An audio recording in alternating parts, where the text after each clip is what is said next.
See if you like the way they teach and it resonates with you.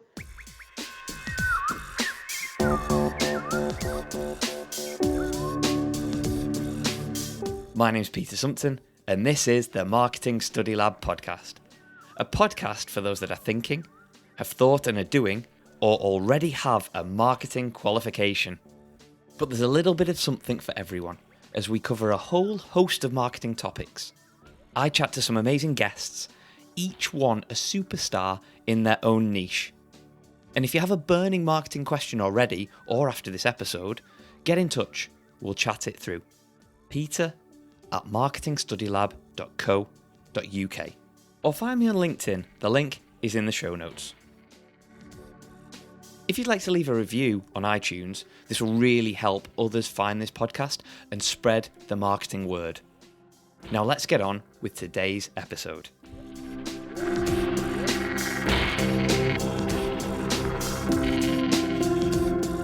Where is the place to be? Why is location, physical or digital, important? This will become a little bit more apparent later on. But first, we're going to chat to Diana Wilson, a freelance video editor whose niche is within the online course creation market, and we all need a niche. Diana basically turns your video, audio and graphics into something that people want to learn from. Not only that, but Diana also helps her clients with the sales and marketing elements of their businesses. Certain circumstances, as we find out later, is what drove Diana to enter this market. But in doing so, it became apparent that this was not only her passion, but she was pretty darn good at what she offered. But enough of that. What I want to initially know is, Diana, what is the most unusual thing that most people don't know about you? I have been reading tarot cards since I was really young. I got into it as a teenager, and I even got so far as to reading them at events like fairs and, weddings, any kind of social events. I've done some readings over the phone and even over the internet. People will contact me and say, "Hey, can you read my cards?" Wow, that's that. I didn't think you were going to say that. Yeah, that's well, it's out there. How do you learn that? I actually started studying it. I got into it when I was a teenager, and I started studying what all the cards meant and the symbology, Da Vinci Code type stuff. And I just got I'm really intuitive anyway. So that was really easy to pick up, and studying the cards and what all the different symbols meant. And that's kind of how I got into it. Cool. Did it for friends. And then people would say, "Hey, can you come read at my event? I'm having this, Scarborough Fair type event, can you come out and read?" Yeah, okay. Brilliant, especially because you're quite intuitive then. I bet that makes for some interesting readings, which is fantastic. I don't want to ask any more questions about that because the whole podcast will be taken up with me asking about tarot cards. So yeah, let's get into your other specialism. And what's the story that's brought you to this stage of your career as a freelance video editor that specializes in online course creation? Okay. Well, I became disabled and unable to work outside the home back in about 2010.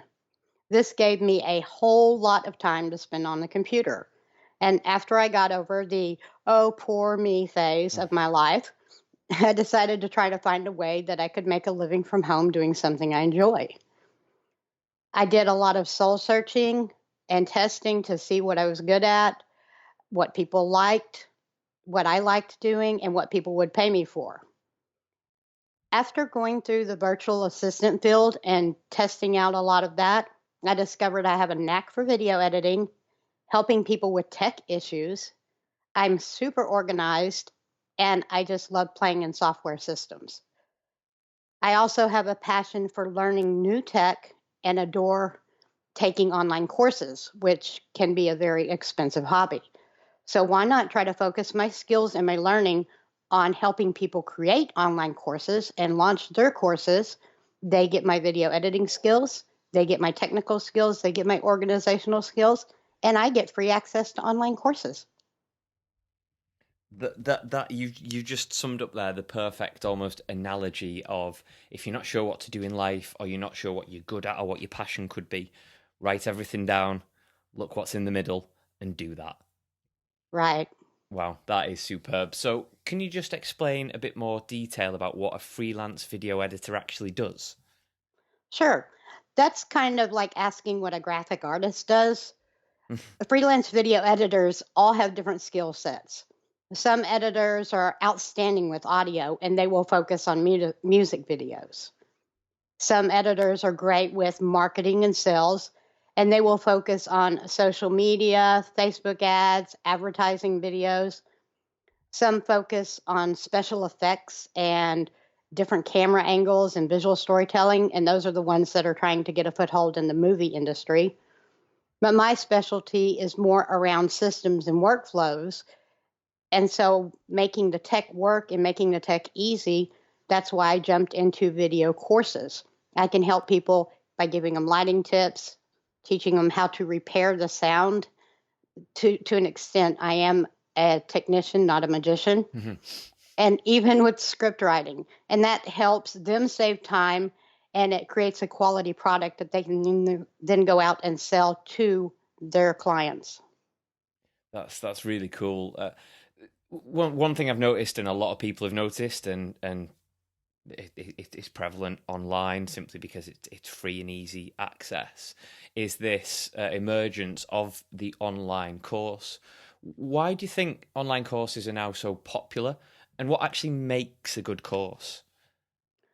Online courses are a popular way to educate yourself because you get to pick your teacher, you get to pick the exact topic you want to learn, and you get to pick the amount that you can afford to invest in yourself. No college requirement, it's cost effective, and college can lead to high student loan debt. A good course is the one that you get value out of. Did it teach you what it promised you? Did you grow from the experience? Were the lessons easy to understand and apply to your life? Learning is all about growth, and a good course is the one that helps you grow in the direction you want to go. Okay, so we understand why they're so popular. I get the whole money thing, and one thing that I've certainly noticed, because I'm sort of a lifelong learner. I like to dabble in a few things. My passion's in marketing, and doing this podcast, definitely 100%. I'm no way an aficionado of podcasting, but I can find my way around it. Due to this popularity of the online courses, I know with looking, there's a lot of dodgy courses out there, from like the cheap $5 courses, for example, to ones that can cost thousands, and there's no real way, unless you dive in, for me personally, to find out if they're any good. Is there actually a way that you know of telling the difference before signing up to one of these courses if they are any good or not? Somewhat. You, Okay. you really need to do your research there. Find the person that is doing what you want to learn and then see if they have a course. YouTube is a great platform for this. You can watch their videos, see if you find value in what they're giving away for free, see if you like the way they teach and it resonates with you. You can also see a lot of the people that have the big expensive courses will have a free mini course that they will give away through an email sequence. You can sign up for those and take that little mini course because that's their way of getting you on their email list.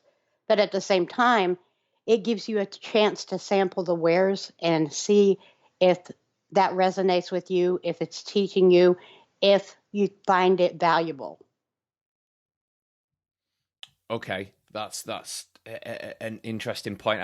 I never thought of the being a marketer. I should have, but if you look at it from that point of view, there's always that, or if it is any good, they should be providing you with a lot of free content that you can Right. learn and understand from before diving in. Exactly. Okay, cool.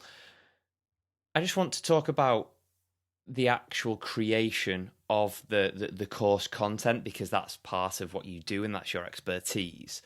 What's more important, the audio, the visual, or the actual content itself? And can you actually have a decent course without one of these, or are they all as important as each other? Well, they're all pretty important. I would say when it comes to video in general, actually the audio is more important because when you click on a video on YouTube and it has really bad sound and you can't understand the person or there's a lot of feedback, you're going to click away. So I would say audio is the top. If you're giving bad value, you're not either educating or entertaining somebody, again, they're going to click away. So I'd have to say audio would probably come first because they're not going to be able to tell what is going on without the audio. Yeah, sure. Value would have to come second because if your content isn't valuable or entertaining in some way, they're going to click away. And then the last one would be visuals. Now, that being said, if you are just doing a talking head video like coaching, the visual is not quite as important as if you're teaching a yoga class or if you're teaching jewelry making and you really need good camera focus to show people how to do that. Okay, so it really depends on what your niche is and your audience and what they're actually looking to get out of it more than anything, really. Exactly. Okay, cool. Staying within this, creating a course, what are the steps that you actually go through when helping to create a course? Well, the first thing that is the most crucial actually is just like with any kind of creation, the prep. So the discovery process is crucial. We usually get on a consulting call. We go over the basic outline of the course, what their goals are. I want to know their marketing plan. I want to know when they want to launch the course by. And once we get all of the details in order, I can make up a roadmap, and that roadmap will have dates on when we need to have this by, when we need to have this by, and when we need to have this by. That also is great for the client because they can see, okay, I need, say, 5 videos and I need them done by this time to give her time to edit them so that I can review them and get them back to her. So having that roadmap and that structure and having those dates is very crucial because once somebody doesn't meet a deadline, it can actually throw off the whole launch date. Okay, how long does it usually take? I suppose how long's a piece of string, but how long does it usually take to create one of these courses from start to finish? I actually made a video on that, and that's one of those answers that's it depends. Yeah, I absolutely. mean, you can find a YouTube video right now that will show you how to make a course in 60 minutes. Yes, you can get on your camera and you can talk to your camera for 60 minutes, cut it up and make it into a course if that's what you want to do. If you want to, as a marketer, you should know if you want to actually sell your course, you need to plan marketing. Are you going to go on podcast? Hmm. If so, if you're going to use podcasts to market your course, you're going to need to make appointment with podcast people to see when you could get in, and that's going to determine your launch date. If you're going to do a build up, say it's a health course and you want to do like a 30-day challenge or a 7-day challenge on your Instagram, you need to know how long to get people in that challenge to get them built up to go into the course before you launch it. So a lot of that is dependent on the marketing. Wow, cool. I'm just finding there's so many synergies between what you're saying and how you'd almost tackle a marketing qualification. It's quite scary, you know. It's all about the prep and all about understanding your audience and what they're looking for, and a whole host of things are going on there. It's really interesting. Yeah, Um, you can actually go and just make a course and throw it up there and see if the crickets buy it, but not likely at all. yeah, absolutely. So prep and plan and like you say, the marketing is as important because if nobody knows about it, you're shouting into an empty room basically. You could have the most amazing course, but if nobody knows about it, that must be so frustrating. It is. It is, especially when I work with somebody and all they want me to do is edit the course and they want to handle the marketing and I put it out there and I watch it just sit and I'm like, "Oh my goodness, they just spent so much money hiring me to edit it and make it great and then it's going nowhere." Yeah, and it's your time that you've invested that, and I get the impression you're passionate at what you do, so you'll take pride in your work, and to see something just sat there that could add value to people must be a bit soul destroying at times. It is. I've been in the service industry most of my life, and to see, when I'm just as passionate about helping that person grow that. And when they don't get it up and don't get it growing, I'm like, keep trying, do Hmm. this, do that. I want them to fly because I get that energy from them. I'm like, yes, we did it together. High five. I'm part of the team there. Yeah, that's cool. That's a good feeling. That excellent. So sticking with the marketing part, there's like we were talking about before. There's a host of different platforms and online courses. Some of them dodgy, some of them not. What are the various platforms that offer online courses, and is there an actual difference between like the popular ones? Yes. Okay. Actually, that is my number one watched video on YouTube Well, is what is the difference between different course platforms. There are two basic types. There's the online marketplace, which is like Udemy and Skillshare. You put your course up there, they do the marketing, they show it up, they have their strict, rigid, box you have to fit in, but they're a course marketplace and they're going to market it for you. They're going to handle the technical details. They're going to handle payment processing and refunds, all that kind of stuff. However, you lose the ability to collect emails. mm, You also lose the ability to raise your price to what you want it to be. So when they have it on sale for $5, your course that you spent, 3 weeks on is selling for $5, which is kind of disheartening. yeah. The other one is everything else falls into the other category, but you could do just an email sequence where you have them either locked on Vimeo or locked on YouTube, and you could send them out to your email list. You generate the people in there and do it that way. You can also host it on your own site, and you can use a learning management system like Thinkific, Teachable, or Kajabi. I worked with those, and those are all really great. The Okay. thing about doing the email or the hosting it on your website is you've also got to worry about payment processing. You've got to worry about a whole lot of things that the learning management systems have already built in for you. Some of them like Kajabi has entire sales pages. You can put your whole website on there and everything. Whereas middle of the ground like Thinkific and Teachable, they do the payment processing, they do refunds, all that kind of stuff. I didn't realize it was it was so complex. It is. If you're just starting, is the one that's better than the other, or is it just depends what you're comfortable with doing? I think it depends on if you're pretty comfortable with coding and you want to build it on your own website and you want to, deal with refunds and all that kind of stuff, you can do that. If you want completely hands off, you just want to make it and throw it out there just to see how it does. It's your first ever course. You could throw it on a place like Udemy or Skillshare and see if it grows wings, see what kind of feedback you get. Uh, like I said, I prefer the middle of the road. Thinkific actually even has something that I really love, and it's called pre-selling. You go in and you build up your marketing towards your course, and then you put it up on a pre-sale.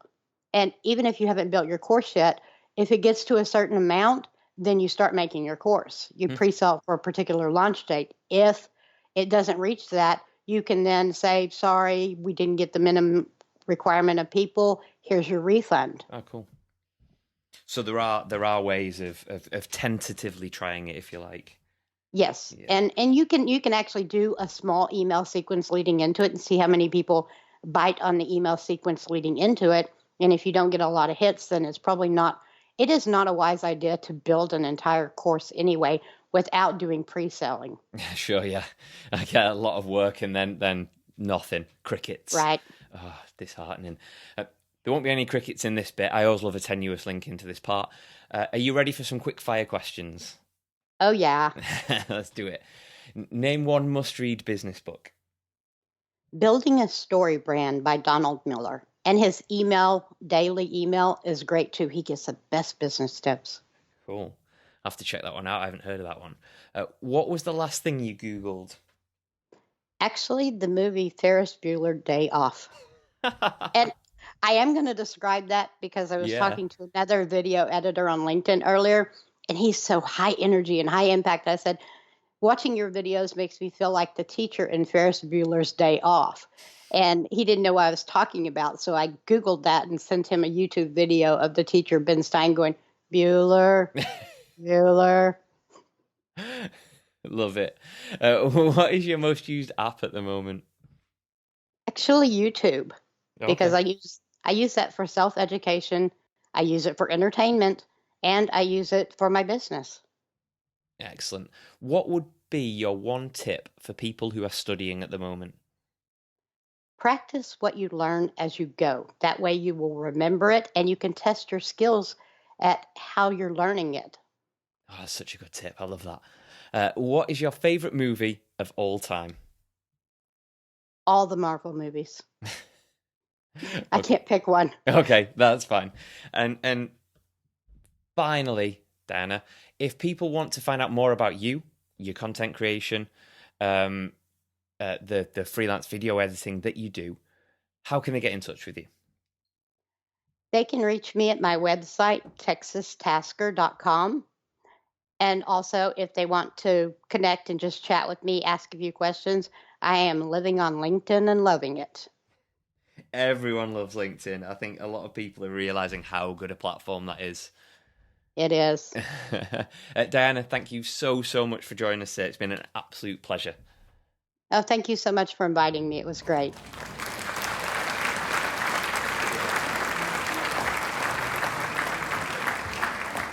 And that is how you create a course, market a course, do the sales on the course, and a whole lot else.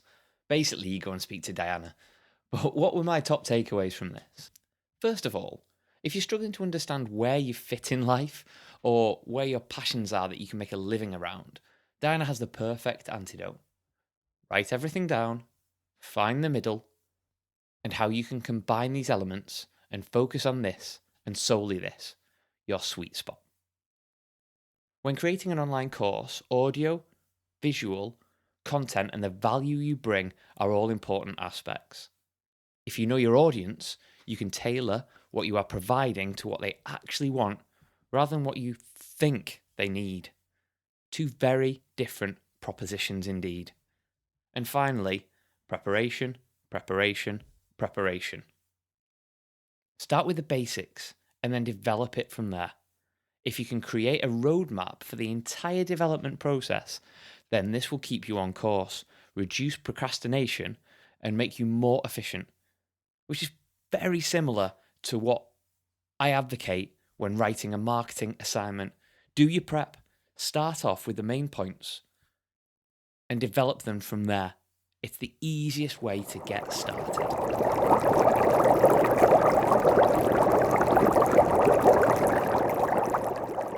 And the top tip for this week, we're still looking at the 7 Ps, the extended marketing mix, and this week it's place.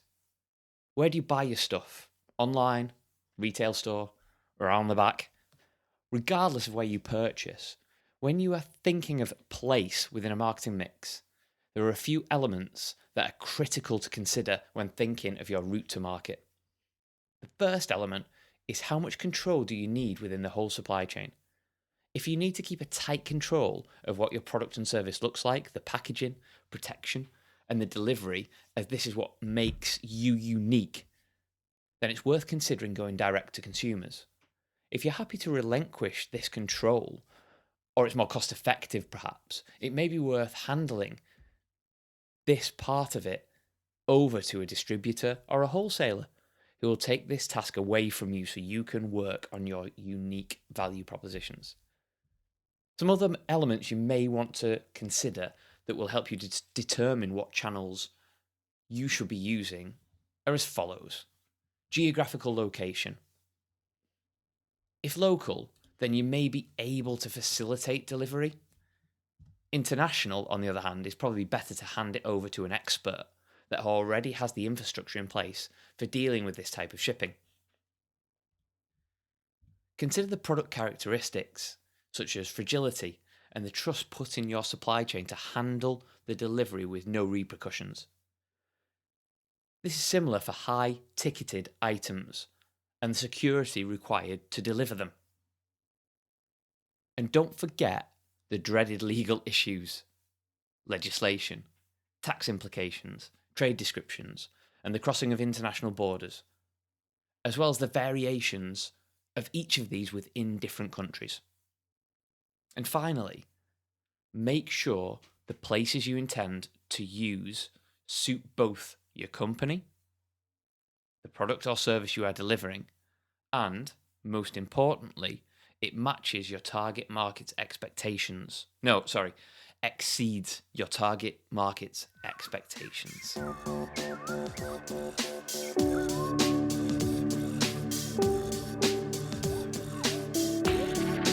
Thank you so much for joining us today on Marketing Study Lab. It really means the world that you're listening to this out there. And hopefully I've provided you some value. If you're looking to know more about what Marketing Study Lab does and is about, go to marketingstudylab.co.uk or get in touch with me personally, LinkedIn, Facebook, Twitter, or feel free to email me at peter@marketingstudylab.co.uk. Happy marketing.